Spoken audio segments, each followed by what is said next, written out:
For 50 years, Ron Howard looked like the perfect guy. The classic all-American kid from that small town in Mayberry who grew up to be a big shot in Hollywood. But in his newest chat on camera, he spilled the tough stuff hiding behind that grin. The really sad decision he made back in 1991 that still bugs him today. The family member he nearly lost to drugs and booze while he was grabbing all those shiny awards. And that scary moment on the movie set when his own body just quit on him. Ron's honest talk about what went down during those lost months is going to tug at your heartstrings. Ronald William Howard popped into the world on March 1st, 1954 in Duncan, Oklahoma, and right from his first cry, the whole room buzzed like a movie scene. His dad, Rance Howard, had picked that last name for showbiz way back in 1948, before he signed up for the Air Force. His mom, Jean Spiegel, had studied acting and tied the knot with Rance in 1949 in Winchester, Kentucky. When Ron showed up, Rance was still wearing his uniform, juggling Army stuff with big dreams of the screen. But even before Ron could babble a word, he was already in front of a camera. At only 18 months old, he popped up in his first flick, a cowboy story called Frontier Woman, shot between late 1955 and early 1956. That set wasn't just his starter gig, it kicked off a life where being a kid and hitting your marks under bright lights all mixed together. While other little ones figured out how to toddle around, Ron was getting the hang of standing just right in the spotlight. As TV shows started heading out west, the Howards grabbed their bags and ditched Oklahoma. Rance steered the family right to California, not for the beaches, but to be close by. He wasn't after the fancy life, he was going all in on hanging near the hot spot for new TV stuff. Ron was barely out of diapers, but that trip landed him rubbing elbows with bosses, script folks, and real sets before he ever plopped down at a school desk. He was already popping up on Playhouse 90 before hitting grade school. And by the time his little brother Clint arrived on April 20th, 1959 in Burbank, their big plan was paying off. The money they made stayed right in the family. No studio watchdogs, no strangers poking in, just a dad juggling his own acting bits while playing one-guy cheer squad for his boy. Rance grabbed more than 140 movie roles and 177 TV spots, not to hog the spotlight, but to stick near Ron's scene and keep the ball rolling. Then came October 3rd, 1960. Ron was 6. That evening, folks across America got their first peek at Opie Taylor on The Andy Griffith Show. On the credits, Ron was just another kid actor listed as Ronnie Howard. But the vibe was way deeper. Behind the scenes, something real clicked. Rance didn't just drop his kid off and bounce, he pushed back on the writers. After one early run-through, he straight up told the bosses that the dad-son bits felt phony. Andy Griffith paid attention. They locked eyes and agreed to keep it honest. Andy and Opie's bond would copy Ron and Rance's for real. That quick deal gave the show its heart. Over time, Rance even jumped in as a guest 5 times, hanging tight while Ron tackled lines and days that had crushed most adults. For 8 full seasons right up to 1968, Ron didn't just get taller. He grew up smack in a TV kid world built on love, jobs, and grown-up hopes wrapped in cozy small-town tales. Their house in Burbank wasn't any celeb mansion. Ron hit Robert Louis Stevenson Elementary, then David Starr Jordan Jr. High, and later John Burroughs High School. The family scarfed down meatloaf and fish sticks and stashed cash like performers who knew gigs could vanish overnight. Scripts stacked up by the kitchen table, but Rance and Jean drew lines. No paid BRC, is. Abby sitters, no crazy stage mom drama. Ron squeezed in Park League sports when he wasn't cramming lines. Clint dipped into the biz too, building up over 200 acting nods on the down low. They were bros, but also work buddies, figuring out young what it was like to clock in with lenses watching. Ron's style on set didn't come from some kid star gut feel, it came from practice. Rance showed him how to really hear folks, how to wait a beat, how to reply like a regular person, not some show-off. When Ron snagged the Opie part, it was because he didn't ham it up like other child stars. He just did his thing. Boss Sheldon Leonard spotted it quick. He said Ron skipped the cutesy stuff. He just laid out the truth. That's what Rance hammered home. Stay real, skip the shtick. Even at 6, it paid off. Ron's early checks were just a couple $100 an episode, but they jumped as the show blew up. He was still wiggling loose baby teeth when fans in Burbank chased him down for signatures. But while his mug lit up screens, his real kid days were sneaking away quiet-like. One of the toughest to forget bits hit in 1963, Season 4, Episode 1, Opie the Birdman. 9-year-old Ron shot a scene where Opie cares for baby birds he orphaned after messing up and killing their mom. No fancy effects or tricks. He just stood there, breathing easy, blinking natural, letting the feels take the wheel. Director Bob Sweeney hardly needed do-overs. Andy Griffith dubbed it pro-level timing. Ron pulled a trick called substitution. If the bit needed tears, he'd flash on something that really stung. Then he'd shake it off once the camera cut. That wasn't plain gift. It was grip that most kids don't get till way later. But even with all the warmth on set, Ron felt kinda solo. He dubbed those days a shiny lockup. Cozy, but closed off. On location, he had a pint-sized classroom tucked near Stage 40 at Desilu. California rules said 3 hours of lessons, 8 hours max a day. A kid watcher hung around, but Ron skipped true playmates. He scratched out math while crew guys shoved camera a carts. At breaks, he'd munch with his dad or the props dude. Andy would strum guitar. Don Knotts cracked silly jokes. They hustled to keep it every day. But Ron pined for pickup baseball and cruising bikes with the block kids. He kept quiet, but it gnawed at him. In 1962, the Music Man piled on fresh stress. He was 8 and tapped as Winthrop Peru in a huge money song and dance flick. He couldn't carry a tune. His feet tripped over each other. Song boss Ray Heindorf clocked hours drilling him on Gary, Indiana. Ron freaked in the soft shoe dance and hissed to Shirley Jones, "I can't pull this off, Shirley, I can't." She talked him down gentle. The team filmed him waist up and dubbed the taps after, but it landed. His bashful, soft take helped turn the movie into a 1962 smash. What nobody clocked was the grind he put in off-camera. Between shots, Ron didn't just nail his words, he memorized Shirley Jones's too. He'd goof with dolls and run whole scenes, bossing tiny stand-ins through spots and spits. To the crowd, it seemed like kid fun. To Shirley, it screamed future boss man. Rance was already penning lines for the Flintstones and other gigs. He walked Ron through picking apart a moment, getting why a character spits every line. Those tips didn't fade. They simmered till Ron jumped behind the lens on Grand Theft Auto at only 23. By 1966, Ron mixed it up. He hopped on the Monroes, a cowboy show shot in the bumpy Wyoming mountains. It was gritty, true wild. He picked up horse skills by eyeing the ranch crew. The spot cost a bundle. The run wrapped at just 26 episodes before NBC yanked it in 1967. Ron was 13. For the first time, rejection smacked him. The Andy Griffith Show kept humming, but the Monroes bruised deep. He blamed himself. That ache lingered. In 1968, the Brady Bunch test episode knocked. Ron got a shot at trying out. He said nah, not 'cause he hated the idea, but his folks nixed it. Rance and Gene set a firm line. One of them had to be home every day from 9 o'clock a.m. to 6 o'clock p.m. If work called, they aimed for even keel. They wanted him to hit normal kid milestones. Ron craved that too. At 14, he hungered for classes, room to breathe, pals.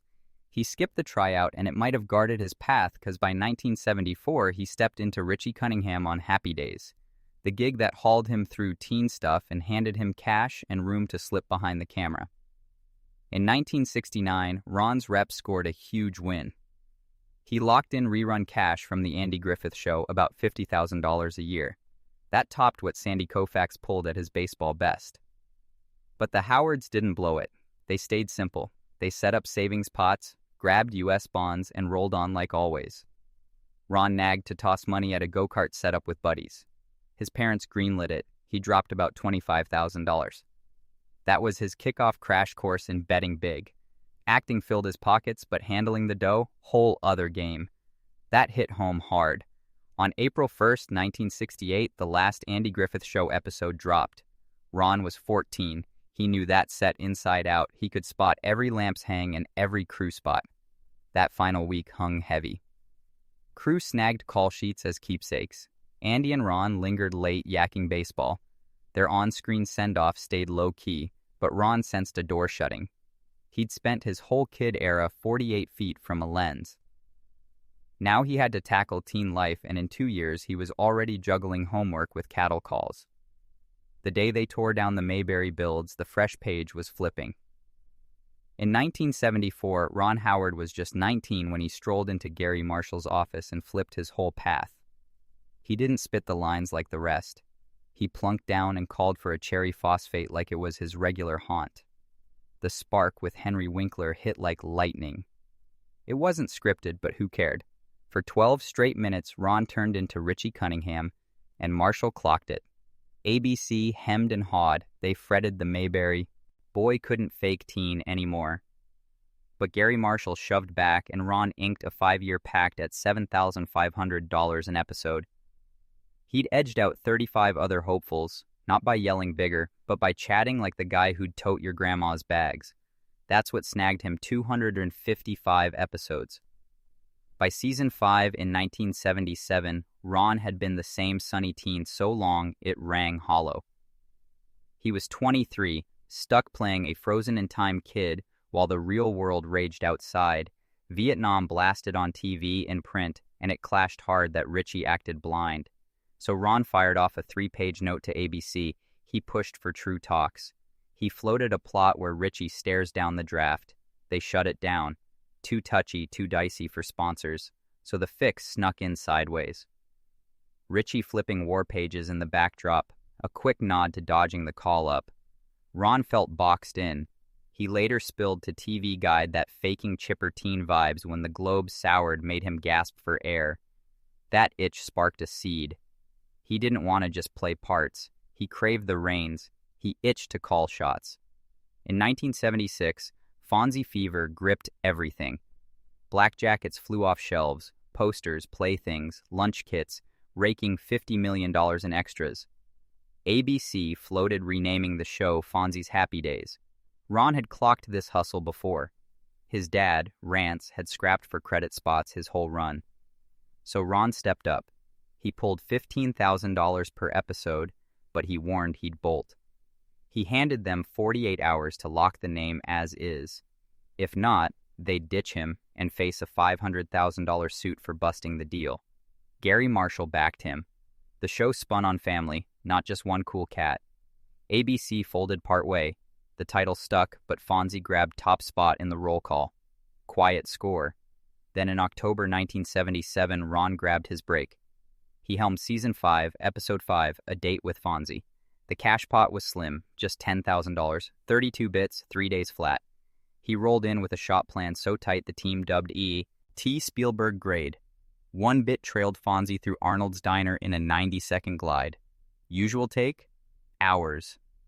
Ron bagged it in 2, pocketing $3,000. Viewers spiked 12%. That's 31 million eyeballs. Shoots paused 36 hours. When he bounced back, crew rocked tees saying mission control. It quit being just a pick. It proved the point. Ron had ditched Opie Taylor for good. No need to reprove. Then he slipped up. EDTV, out in 1999, ate $80 million. It scraped $50 million all in. Ron had passed on Castaway for it. It dropped a month after The Truman Show. Same yarn but sharper. Press called it a media red flag while joining the mess. It stung Imagine $30 million short. But Ron soaked it up, tuned in, pushed on. By 1999, Imagine juggled 23 ideas in the works. Universal tossed cash for 6 flicks a year, 60 million lid each. Ron didn't helm them all, but his tag rode every. The spots hummed. Staff swelled to 140. Their 90s haul alone hit $2.3 billion. In 2001, Ron Howard planted behind the lens on A Beautiful Mind with a $58 million pot and a fresh twist in his head. He aimed to let crowds feel John Nash's headspace. Not with spinny tricks or weird looks, but quiet, straight trust. He shot Nash's mind trips with 0 hints, no fuzzy cuts, no heads up. Pals Charles Herman and William Parcher rang true because they did to Nash, and Ron wanted watchers to catch the reveal when Nash did. Most bits rolled in time order, 90% of the whole flick unspooling like Nash's real ride. Ron hit Princeton 3 pops to lock it.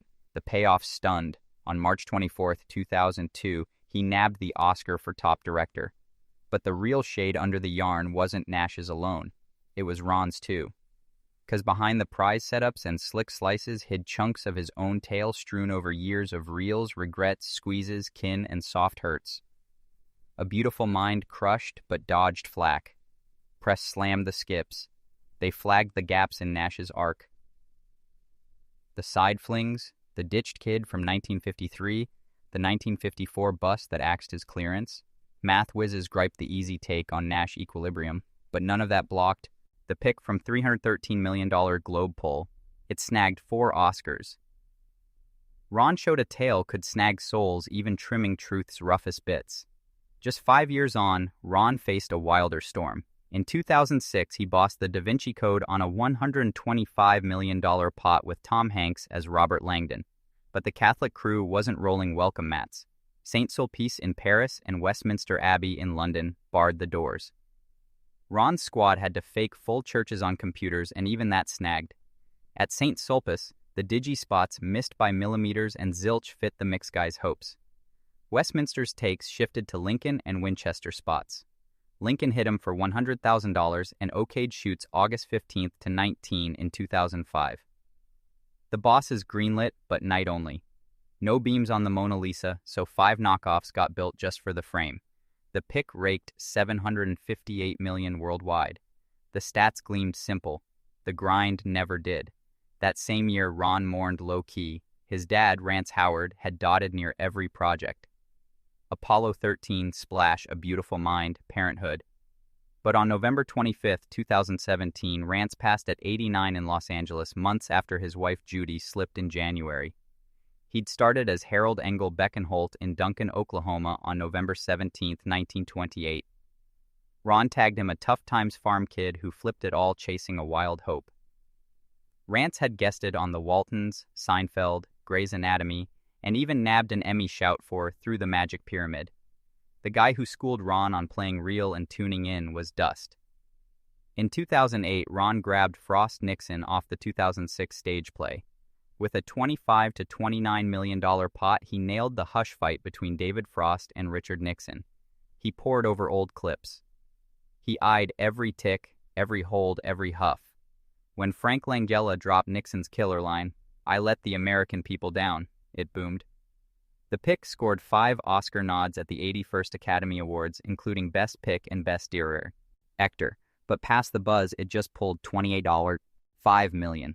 One of the few top pick hopefuls that bled cash. Way before this grind, on June 7, 1975, Ron had hitched to his high school crush, Cheryl Alley. Both 21, they set a pact day one. No job chatter at meals, that stuck 50 years. Cheryl had gigs too. She dotted happy days. She got the grind, but she walled off home. They raised 4, Bryce Dallas, twins Jocelyn and Paige, and Reed, while Ron bounced sets and shops. When Bryce dropped March 1981, Ron pulled a move he kicked himself for later. He bossed her school show when she was 5. He aimed sweet, but it nudged her to spots before she picked him. Years down, he said sorry. She let it slide. She hit NYU's Tisch School and kicked off solo with The Village in 2004, later banking $8 million per Jurassic World. Ron eased off. He skipped shoving the rest. He'd clocked it. But not every tip landed soft. In the 1980s, his bro Clint tumbled into coke and liquor traps. Clint had kid-acted too, and Hollywood chewed him rough. By 1990, he scraped bottom. Ron laid it plain. Hit rehab or kiss the bond goodbye. Clint picked living. In their 2021 book The Boys, they spilled the full dish. Ron owned the guilt. His climb had left Clint in the dust. In 1991, Jocelyn arrived. Just a year later, Ron jetted for 6 months to shoot Far and Away in Ireland. Longest stretch he'd ghosted Cheryl, Bryce, his fresh babe. When he rolled home, Jocelyn had shifted. Bryce hardly knew his face. Cheryl had solo parented. The hit jarred him. He vowed no more epic overseas hauls. He mostly held it, but in 2005 he cracked. Cinderella Man begged extra shoots. He missed chunks of Bryce's run.